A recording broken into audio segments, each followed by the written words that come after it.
Let us pray together. Father, we thank you this moment because this is the hour, Lord, you have prepared for us to hear you speak expressly unto us. We ask, Lord, that your word will cause a change, and your words will motivate us to walk in the right path, to do that which according to your will. In the name of Jesus Christ. Speak to us, Lord. I commit myself before you, Lord Jesus. As I empty myself, I pray you refill me. That, Lord, this audience will not just hear me speaking, but they will hear you speaking through me. And Lord, your name will be praised and be glorified. In Jesus' name. Amen. Amen. Praise God. Hallelujah. We have been discussing the life of David, a man after God's heart. David, a man after God's heart. And this is the third series. We'll be going on and on with it until we're able to, the Lord says it's time to stop. Amen. David, a man after God's heart. Last week, we saw that this David, who is a man after God's heart, was a bold man, was a shepherd, was fearless, was a man of faith, a man who trusted and depended solely on God, a man whose confidence was placed on God and God alone, a man that appears to be inexperienced, but in God's own testimony through the servant of Saul, he was a man of war, he was a valiant man. Now, as I said, before now, David has not gone to war. So how can somebody who has not gone to war, who have only killed a lion and a bear, be termed as a man of war and a violent man? It was not up to the age of those that are going to war. That's why when his brothers went to war, the father sent him to go and give food to them. And on his way to give food to them, he saw Goliath challenging the Israelites. And he himself challenged Goliath. And even Saul said that, look, you are only a youth. You can't smart. This man have been fighting war right from when he was very young. And David said, look, I am going in the name of the Lord. I am going in the name of the Lord. We are seeing in the heart of this man, though he has not gone to war, but the Lord gave us testimony concerning him that he's a man of war and a violent man through the mouth of Saul's servant. And he was able to say, I killed bear, I killed lion. And this Philistine will be one of them. He trusted solely on God. He knew the battle he was going for is a matter of what? Life and death. But he believed that since God was on his side, he will be able to defeat death that will be coming through the opponent, through Goliath. And instead of him to die, it was Goliath that was killed with just a string and a stone. That is insignificant in times of war. But with God, all things are what? Possible. Now, if you are dealing with God, you need to go as bold and you need to be courageous as David. You need to know that, well, if God is with me on this boat, and I believe God is with me, any place I am going, any place I'm treading upon, I'm going to do what? I'm going to succeed. In 1 Samuel chapter 16, because before then, in 1 Samuel 13:14, we discovered that Saul disobeyed God. And God sent Samuel to do what? To anoint David as king. Now, there was a king on the throne, but David had been anointed as what? As the next king. That was why Samuel told Saul that God had sought him a man after his heart, and is going to be what? King. And now the Bible says an evil spirit was tormenting Paul, because since God rejected him, the Spirit of the Lord God Almighty left him. And now Saul was in a very great problem when he's troubled by that evil spirit. He needed someone to help him.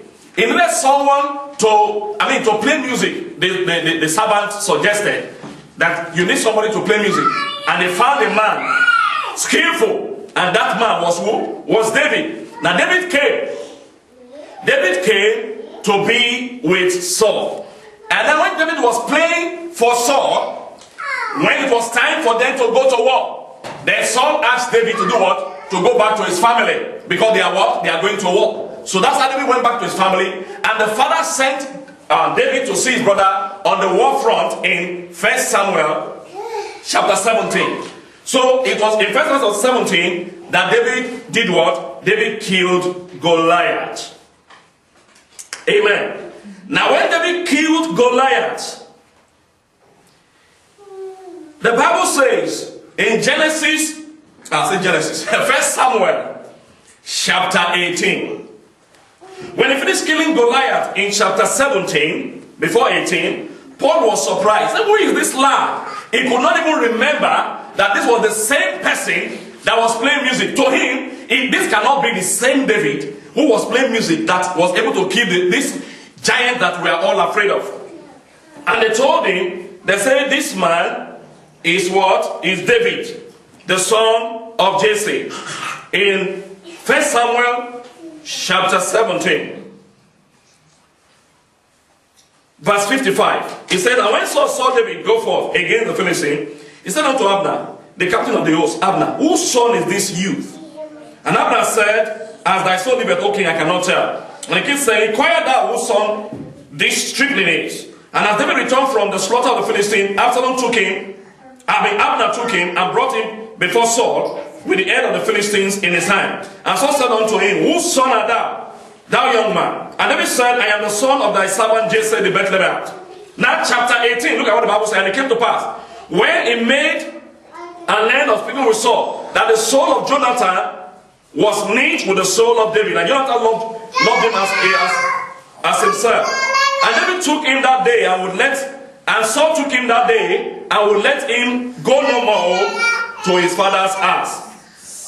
Now I'm going somewhere. It got a time, it came to pass, the Bible says in verse 6, 1 Samuel chapter 18 verse 6, when David was returned from the slaughter of the Philistine, that the women came out of all the cities singing and dancing to meet King Saul, with tabret, with joy, and with instruments of music. And the women answered one another as they played and said, Saul has slain his thousands, and David is 10,000. That's where I'm going. Now this man, mighty man, anointed as king, even though there was a king on the throne, he has been anointed as king and is the one to take over from the king. And now when Saul saw that he was indeed a valiant man, a man of war, Saul decided to do what? To keep him as part of what? Of his army. And then when David went out for battle, the Bible said when they were coming back, the women were now celebrating. They said, oh, Saul killed 1,000, David 10,000. If you read that, the Bible says Saul was not happy. He said, look at this people singing this song. What will be left than for them to do what? Hand over the kingdom to David. And it came to pass, when this happened, the Bible says Saul hated David. Saul did what? Hated David. David became an arch enemy of Saul. He became a serious enemy to Saul. Saul sought to kill David. Even threw a javelin against David when David was playing for him. He said in verse 9 of chapter 18, and Saul eyed David from that day on forward. And it came upon the morrow that the evil spirit from God came upon Saul, and he prophesied in the midst of the house, and David played with his hand as at other times, and there was a javelin in Saul's hands, and Saul cast the javelin, for he said, I will smite David even to the wall with it. And David avoided out of his presence twice. Verse 12 says of 1 Samuel chapter 18, and Saul was afraid of David because the Lord was with him and was departed from Saul. Now listen to what's happening. Therefore Saul removed him from him and made him the captain over 1,000. And he went and came in before him. And David behaved himself rightly in all the days, in all his ways, and the Lord was with him. Wherefore Saul saw that he behaved himself very wisely, he was afraid of him.